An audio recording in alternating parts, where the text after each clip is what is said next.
Eder Production, Isole Sparse, 15 febbraio 2015, domenica, Renato De Paoli.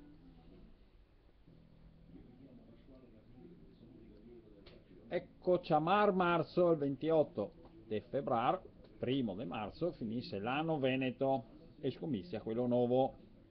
Vi ricordo appunto che il 28 di febbraio si celebra la fine dell'anno Veneto, il caude anno come si dice, e scomizia il giorno 1 marzo l'anno nuovo. E allora se cerca di chiamare marzo si dice, e allora tutti quanti insieme con tabari, con bandotti, quercioli, campanoni, se va in giro a svegliare la primavera e a svegliare il primo marzo come da tradizione.